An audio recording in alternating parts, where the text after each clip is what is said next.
वक्फ संशोधन बिल बुधवार को लोकसभा में पास होने के बाद गुरुवार को राज्यसभा में पेश किया गया। दोपहर 1 बजे से चर्चा हो रही है। नेता विपक्ष मल्लिकार्जुन खड़गे ने कहा, मेरी किस्मत अच्छी है कि मुझे सुनने के लिए गृह मंत्री भी हैं, लेकिन गुफ्तगू कर रहे हैं।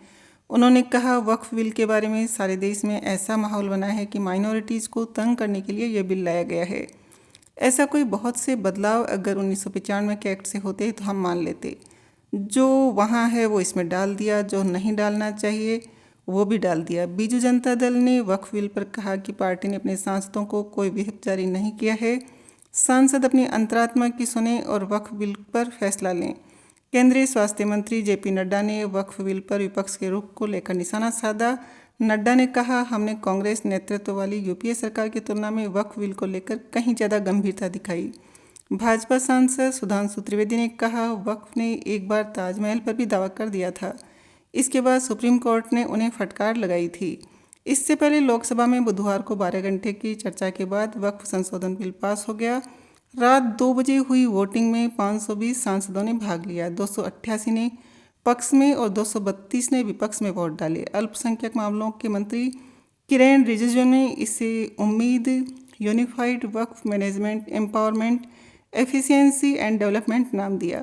चर्चा के दौरान सांसद असदुद्दीन ओवैसी ने बिल फाड़ दिया। उन्होंने कहा, इस बिल का मकसद मुसलमानों को जलील करना है। मैं गांधी की तरह वक्फ बिल को फाड़ता हूँ।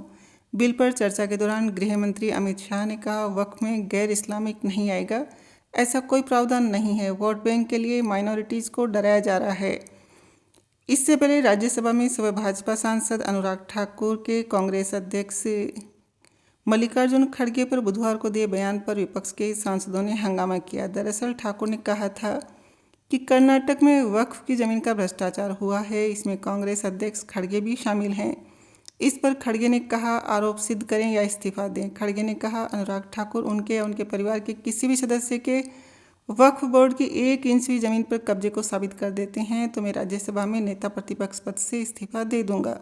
भाजपा सांसद सुधांशु त्रिवेदी ने कहा, जब वक्फ पर हम बात कर रहे हैं तब इसकी रुखसती का वक्त आ गया है। जेबीसी सदस्यों और सरकार ने बिल पर काम करते हुए इबादत की तरह काम किया है। देश में सुन्नी और शिया वक्फ बोर्ड अलग अलग क्यों हैं?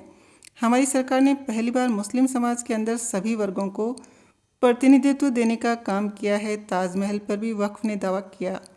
तब सुप्रीम कोर्ट ने अपनी जजमेंट में कहा कि शाहजहां के समय फरमान लेकर आइए जिसमें ताजमहल को वक्फ किया गया। उन्होंने व्यंग्य करते हुए कहा कि जहाँ जहाँ खुदा है वहाँ वहाँ भगवान है, बाकी आप सभी बुद्धिमान हैं। बीजेपी की मेधा विश्रा कुलकर्णी बोली, जब भी कोई वक्फ प्रॉपर्टी बने इसका सिस्टम बनना चाहिए।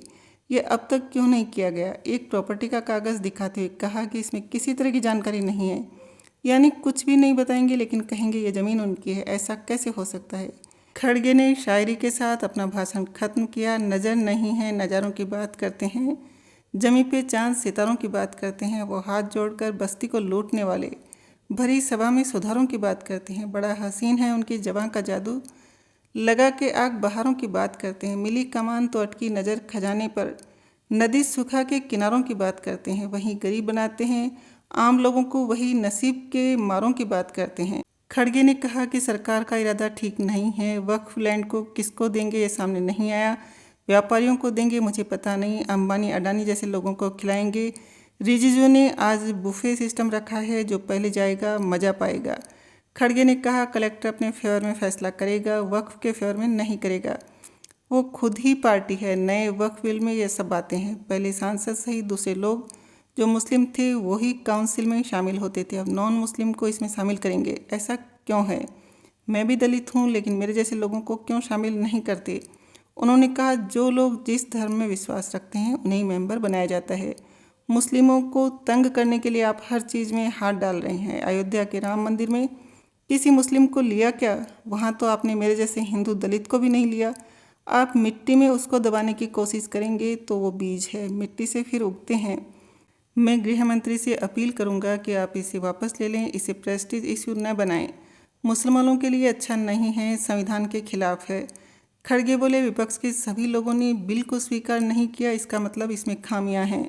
जिसकी लाठी उसकी भैंस, ये हर वक्त ठीक नहीं। ये दान देने और दान लेने का मामला है। दान देने वाला किसी भी धर्म का हो सकता है।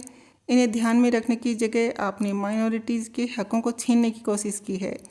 खड़गे बोले, माइनॉरिटीज़ के लिए चलाई जा रही योजनाएं सरकार बंद कर रही है। दूसरी ओर कह रही है कि हम मुस्लिम महिलाओं और युवाओं की भलाई के लिए ये बिल लाए हैं। यह असत्य बोलने वाले लोग हैं। राज्यसभा में नेता प्रतिपक्ष कांग्रेस सांसद मल्लिकार्जुन खड़गे ने कहा, मेरी किस्मत अच्छी है कि मुझे सुनने के लिए गृह मंत्री भी हैं, लेकिन गुफ्तगू कर रहे हैं। वक्फ बिल के बारे में सारे देश में ऐसा माहौल बना है कि माइनॉरिटीज़ को तंग करने के लिए ये बिल लाया गया है। ऐसा कोई बहुत से बदलाव अगर 1995 के एक्ट से होते तो हम मान लेते, जो वहाँ है वो इसमें भी डाल दिया है, जो नहीं डालना चाहिए वो भी डाल दिया है। लालू प्रसाद यादव ने कहा, संघी भाजपाई नादानों, तुम मुसलमानों की ज़मीनें हड़पना चाहते हो, लेकिन हमने सदा वक्फ की ज़मीनें बचाने के लिए कड़ा कानून बनाया है और बनवाने में मदद की है। मुझे अफसोस है कि अल्पसंख्यकों, गरीबों, मुसलमानों और संविधान पर चोट करने वाले इस कठिन दौर में मैं संसद में नहीं हूँ, अन्यथा अकेला ही काफ़ी था। शिवसेना एकनाथ शिंदे सांसद मिलिंद देवड़ा ने कहा कि मुस्लिम समाज की जो डाइवर्सिटी है वो आपको मुंबई में देखने को मिलेगी। केंद्रीय मंत्री रिजिजू के मुस्लिम समाज के सभी सब कैटेगरी से अच्छे संबंध हैं। नॉन मुस्लिम हमसे कहते हैं कि हमने तुष्टीकरण नहीं चाहिए, उन्हें सुनहरा भविष्य चाहिए। देवड़ा ने कहा, फैशन बन गया है कि सरकार माइनॉरिटी के खिलाफ है, लेकिन ऐसा नहीं है। 2014 में मोदी जी के सरकार में आने के 3 साल में रिलीजियस माइनॉरिटी की नौकरी में बढ़ोतरी हुई है।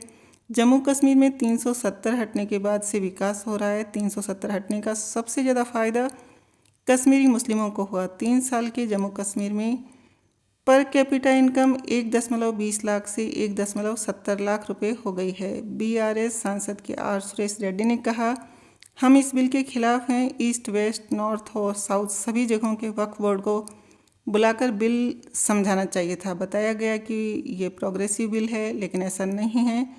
पोलराइजेशन की कोशिश हो रही है। जहाँ तक करप्शन की बात है, हर विभाग में करप्शन हो रहा है, लेकिन वक्फ में करप्शन की बात कहकर फसाद खड़ा किया जा रहा है।